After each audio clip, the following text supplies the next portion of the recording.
Olá, estamos de volta com novos episódios da série sobre Trotsky e hoje com um episódio sobre arte, cultura e revolução.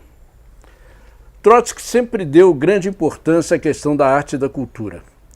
Em diversos momentos da sua obra, ele escreveu sobre esses temas, procurando estabelecer uma visão marxista sobre eles e ligando-os à Revolução Socialista e aos problemas contemporâneos da luta de classes. Depois da usurpação do Estado soviético pela burocracia stalinista, Trotsky passou a denunciar a coação sofrida pela arte e pela cultura soviéticas sob a ditadura de Stalin.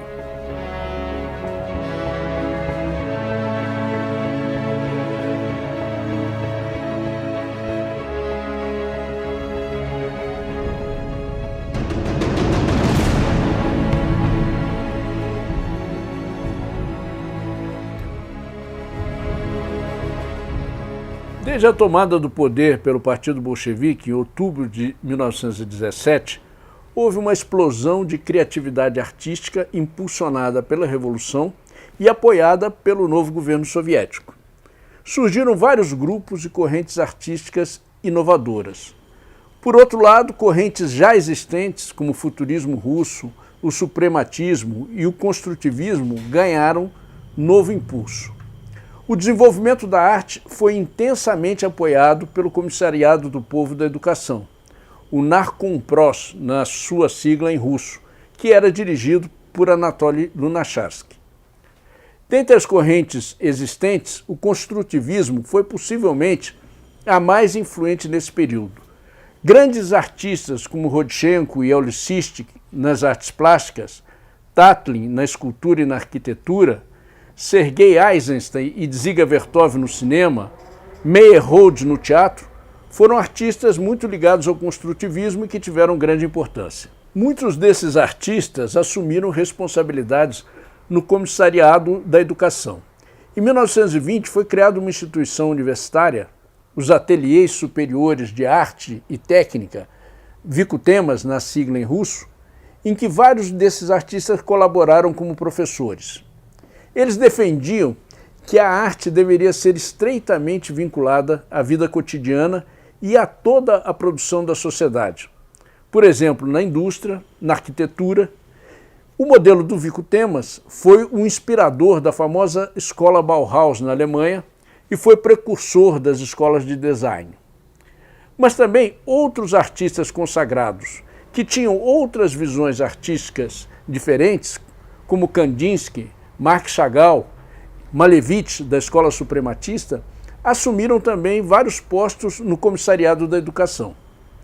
Apesar de ser o comissário da guerra e chefe do Exército Vermelho, o Trotsky participou dos intensos debates sobre arte e cultura que se desenvolveram na época. Entre 1922 e 1923, logo depois do fim da Guerra Civil, Trotsky começou a escrever o livro Literatura e Revolução. Nesse trabalho, ele abordava criticamente as principais correntes artísticas e literárias existentes na Rússia pós-revolução. Entre eles, os companheiros de viagem da Revolução, o futurismo ao qual aderia Mayakovsky, a poesia formalista e o prolekult, ou seja, a cultura proletária. Trotsky começa o livro expondo qual é, segundo ele, o lugar da ciência, da cultura e da arte na construção do socialismo. Falando do Estado operário, ele dizia que se o proletariado russo, após a tomada do poder, não tivesse organizado o seu exército, o Estado soviético não teria sobrevivido.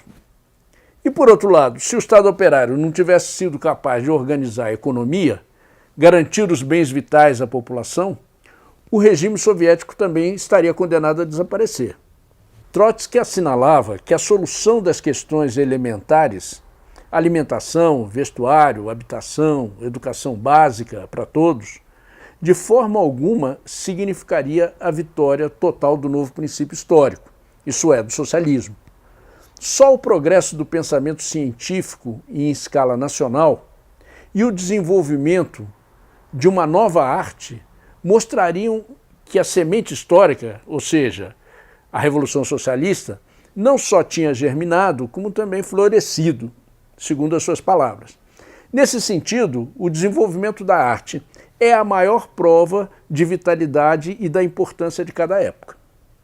Portanto, se o socialismo tem como objetivo fundamental o desenvolvimento integral da humanidade, isso significa elevar o seu conhecimento científico, a cultura e a arte. As condições materiais para toda a população são necessárias, mas não suficientes para a produção de um alto nível cultural e artístico. No entanto, a revolução não parte do zero.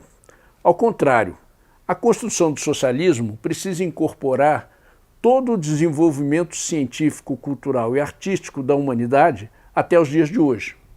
Portanto, o objetivo do proletariado, uma vez que esteja no poder, é, em primeiro lugar, garantir que toda a sociedade possa ter acesso ao mais alto nível de educação, cultura e arte alcançado pela sociedade, até o momento da Revolução. Isso quer dizer a cultura burguesa. Nesse livro, Trotsky polemiza com a corrente prolecult, ou seja, cultura proletária, que defendia que o proletariado deveria desenvolver a sua própria cultura e arte de classe em oposição à cultura burguesa. O prolecult queria que o Estado soviético e o Partido Comunista apoiassem a sua corrente cultural e artística, e nisso tinha um apoio de Lunacharsky, o comissário da educação. Trotsky discordava. Ele afirmava que o proletariado não teria nem terá condições de desenvolver uma cultura própria de classe, porque a ditadura do proletariado seria apenas um período de transição, relativamente curto, até o socialismo. Não terá, nem teria os mesmos 6 ou 7 séculos que a burguesia teve para desenvolver sua cultura.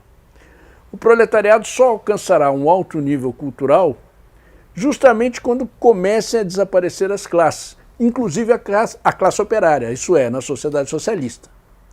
Mas isso não quer dizer que o Estado operário devesse se limitar apenas a garantir que toda a população tenha acesso à cultura burguesa.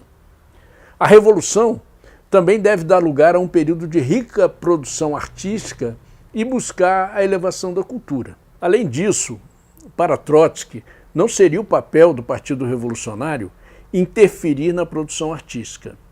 Nem o partido, nem o Estado operário deveriam apoiar ou procurar ter uma corrente artística oficial. O papel do partido e do Estado operário seria garantir, estimular e financiar as mais diferentes correntes artísticas sem interferir na sua produção. Por esses motivos, Trotsky era contra o prolecult. Lenin assumiu a mesma posição. Mas depois da publicação de Literatura e Revolução e da morte de Lenin em janeiro de 1924, se aceleraram as tendências burocráticas no interior do Partido Comunista e do Estado Operário. Isso se refletiu diretamente num ambiente de crescente coação, de tentativas de atrelar e controlar os artistas e a produção artística pela burocracia do Estado soviético. Essa burocracia tinha um claro objetivo de utilizar a arte e os artistas como um instrumento de propaganda e de exaltação dos burocratas. Em 1937, no México, na última parte do exílio de Trotsky, antes do seu assassinato em 1940, ele voltou a se ocupar das questões da arte e da cultura. Mas a situação política mundial havia mudado radicalmente. O fascismo de Mussolini havia tomado o poder na Itália em 1922. Hitler havia tomado também o poder na Alemanha em 1933 e se preparava para a guerra. O stalinismo havia consolidado a sua contra-revolução e havia começado o período conhecido como Grande Terror, que durou de 1936 a 1938. Foi quando Stalin começou a assassinar centenas de milhares de revolucionários comunistas. O mundo estava na antessala da Segunda Guerra Mundial. Essa época sombria, que o escritor Victor Serge chamou de a meia-noite do século, trouxe também um enorme retrocesso para a arte e para a cultura. Na Alemanha, o nazismo queimava livros e destruía o que ele chamava arte degenerada. Na União Soviética, o stalinismo impunha uma arte oficial, uma verdadeira aberração chamada realismo socialista, que não tinha nada de arte. Era pura propaganda de Stalin e de seus burocratas. Ao mesmo tempo em que lutava contra o fascismo, Trotsky denunciava os crimes de Stalin e a escola de falsificações produzidas pelo stalinismo, que envenenava a classe operária e paralisava a sua resistência.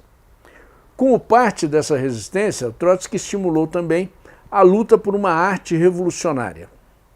Junto a dois dos maiores artistas da época, o muralista mexicano Diego Rivera, reconhecido em todo o mundo, e André Breton, o maior expoente do movimento surrealista, o Trotsky estimulou a formação da Federação Internacional por uma Arte Revolucionária Independente, chamada FIARE, e que foi lançada com a publicação do Manifesto por uma Arte Revolucionária Independente.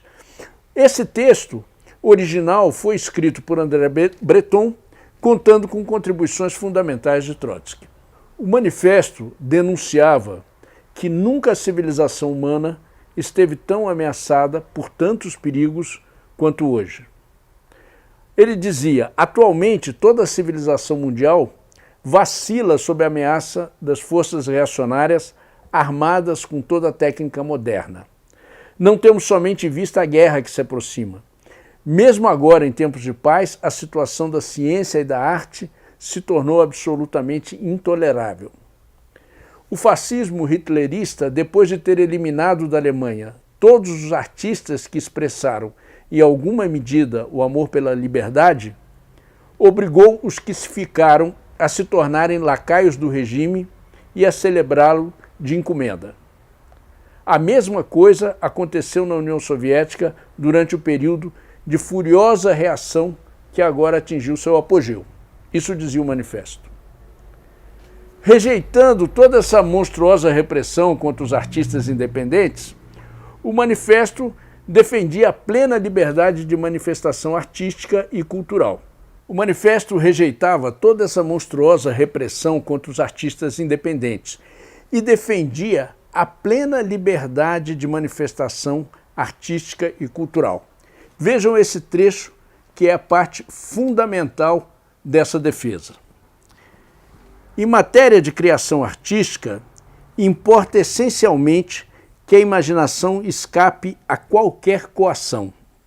Não se deixe, sob nenhum pretexto, submeter a qualquer figurino. Aos que nos pressionarem, hoje ou amanhã, para consentir que a arte seja submetida a uma disciplina que consideramos incompatível com seus meios, nós opomos uma recusa inapelável e nossa vontade deliberada de nos apegarmos à fórmula toda licença em arte. Além disso, o manifesto prosseguia: se para o desenvolvimento das forças produtivas materiais cabe à revolução erigir um regime socialista centralizado e planificado, para a criação intelectual, ela deve já, desde o começo, estabelecer e assegurar um regime anarquista de liberdade individual. Nenhuma autoridade, nenhuma coação, nem o menor traço de comando. As diversas associações de cientistas e os grupos coletivos de artistas que trabalharão para resolver tarefas nunca antes tão gloriosas, unicamente podem surgir e desenvolver um trabalho fecundo na base de uma livre amizade criadora sem a menor coação externa. Mas o manifesto não se limita à denúncia das terríveis condições do período de pior contra-revolução de todo o século XX. Também proclamava uma posição sobre sua concepção do papel da arte na época atual de decadência da sociedade capitalista. Sobre isso, o manifesto afirmava, vejam só, a arte verdadeira, a que não se contenta com variações sobre modelos prontos, mas se esforça por dar uma expressão às necessidades interiores do homem e da humanidade de hoje, tem que ser revolucionária, tem que aspirar a uma reconstrução completa e radical da sociedade, mesmo que fosse apenas para libertar a criação intelectual das cadeias que a bloqueiam e permitir a toda a humanidade elevar-se a alturas que só os gênios isolados atingiram no passado. Consideramos que a tarefa suprema da arte em nossa época é participar consciente e ativamente da preparação da Revolução.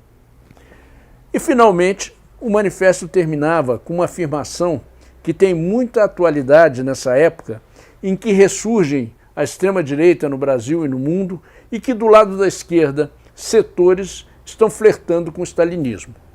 E o manifesto diz: toda tendência progressiva na arte é difamada pelo fascismo como uma degenerescência. Toda criação livre é declarada fascista pelos stalinistas. A arte revolucionária independente deve unir-se para a luta contra as perseguições reacionárias e proclamar bem alto seu direito à existência. No próximo episódio, nós vamos falar sobre moral e revolução e sobre como Trotsky enfrentava as calúnias e as falsificações do stalinismo.